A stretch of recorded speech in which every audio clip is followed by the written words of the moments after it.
Well, as part of Teacher Appreciation Week, we're blessed to be able to talk to some educators throughout our county who are doing different things to keep students engaged or talk about experiences over the years, a variety of different topics. Today's video, we're calling this group of teachers the Innovators. These are folks who are going above and beyond to make sure their students stay engaged in the learning process, trying different means and methods to make that happen. So I am thrilled today to be joined by four teachers who are doing just that. From Pender High School, Tina Welborn; from Topsail Middle School, Crystal Squires; from South Topsail Elementary, Brittany Denning; and from Malpas Corner Elementary, Ashley Keegan. Thank you all so much for being here today. Hey, everybody. I'm so thankful to be here today. Thanks for having me. I'm so excited to be here. I'm super happy to be here to talk with you today. Mrs. Squires, we're going to start with you because as I was kind of telling you when we started this, the thing that caught my eye when I reached out for suggestions on people who might be involved with this was TikTok. That was the first thing that kind of popped into my head when I saw the email back from Mr. Lawrence. Explain to me not only that, but some of the things that you're doing to keep the kids engaged and get them active and keep them focused on the task at hand. Okay, so as far as that TikTok rumor goes, I will never say that I truly do it. But so we tried it as a team, as a sixth grade team at Topsail Middle School. The students won a challenge, and the challenge was to go out and do sidewalk chalk on their sidewalk. And sixth grade was the winner of that. So as a prize, I don't know if it's a prize or a punishment, but as a prize, the sixth grade team together put a movie together, and it was supposed to be a TikTok, but it was too long, so we didn't make it into a TikTok. But the students got to see a crazy music video. I do a lot of music videos in my lessons, and singing and dancing and acting out, and love to throw in a green screen all the time with some kind of background. And that's just been keeping them engaged entirely. In fact, I get lots of private messages on Google Classroom asking for the next lesson. So the students, I might be crazy, and I am a little bit, and I tell them that, but that's okay. Sometimes it takes crazy to catch a child. So I'll do whatever it takes. Have you noticed, even though things are so different now than they were just a couple of weeks ago, that the kids are still engaged, they're still learning? It's different, but is it working right now? For my team, it really seems like it's working. They were pretty much high tech to begin with, and used to that, as I delivered a lot of my lessons this year through video. And then I was my own teacher assistant. So I had no idea that I was actually building them up for the inevitable, for what we're living through today. So they get right on, they watch their lesson, they still take their notes just like normal. And then we get on Google Meets and I answer questions that they have from the notes. And it just seems to be, it was a seamless transition in a way for the first couple of weeks. And then now the kids seem every week more and more are turning things in on time. It was getting like, takes a lot to get a kid to turn something, especially a middle schooler, but they're advocating for themselves and they're doing a great job. Yes. So Ms. Denning, obviously you work as the media specialist over at South Topsail, and that means you have kind of a hand in helping a lot of other teachers make sure that their classrooms are up and running and helping them find ways to keep their students engaged. Talk about some of the stuff that you've been able to help out with since school obviously has changed here in the last couple months. We have a fabulous group of teachers at South Topsail, and they have amazing ideas. So my job has been to kind of help them make these amazing ideas come into play in this new situation that we're in.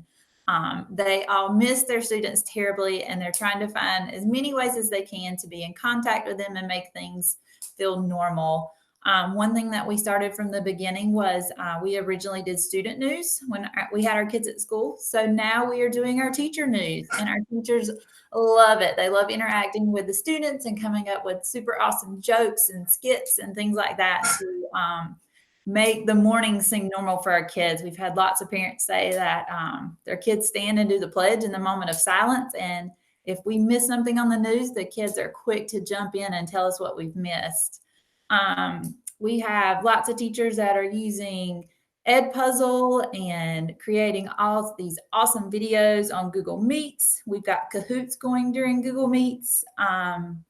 We've got circle time going. We've just got some really amazing things that our teachers are doing to make things feel normal for their students. As difficult as things are right now, and it is different and it is challenging, is it kind of fun to be challenged to think a little differently, given the circumstances that we're kind of facing? Well, I hate to say it, but during this time, like it has been awesome just to figure out new ways. I love technology and bringing in all these new ideas, but this has been our time. Our teachers have been working hard with new technology for the past couple of years, but now it's our time to put it into play, and our kids are familiar with it. But it's nice to see them shine and the students react so well to these new tools that we are putting in place. Ms. Welborn, I'm very interested as the Spanish teacher over at Pender High. I mean, just talk to me about some of the ways that you're keeping your kids engaged. You had mentioned when we talked a little earlier about YouTube, just what's some of the different tactics you're taking to make sure that the education process is being received and the kids are staying engaged? I don't know if it's like super creative or innovative, but I am like making like some YouTube videos where I'm just showing students, you know, teaching as if they're in the class with me. Sometimes I'm joking and laughing at my own jokes and just being my usual self. And students have really reached out to me and said they really enjoyed that and they felt like they were back in the classroom. I'm just trying to keep it real with my students. I'm, you know, going through this with them. We don't have high-speed internet at our house, just like many of them. So I'm having to like figure out these hurdles and things like that. So just being really real with them and just trying to make it really applicable to their lives and things that they can do, and, you know, pushing their limits, but not being realistic at the same time.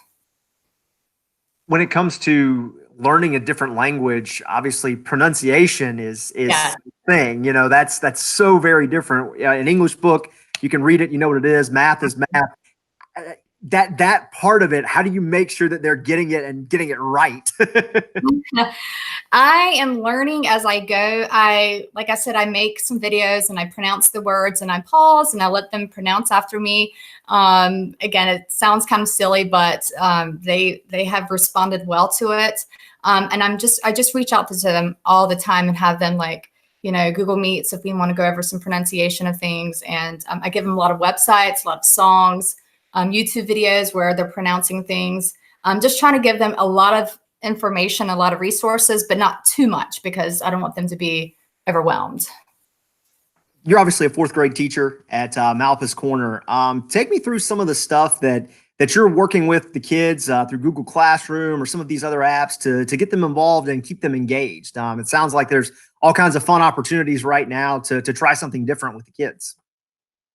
Well, my main like source of communication would be Google Classroom, doing announcements for the kids, getting them in a routine, just like if we're in the classroom. We can't be switching things up every day for them. They need to know what to expect.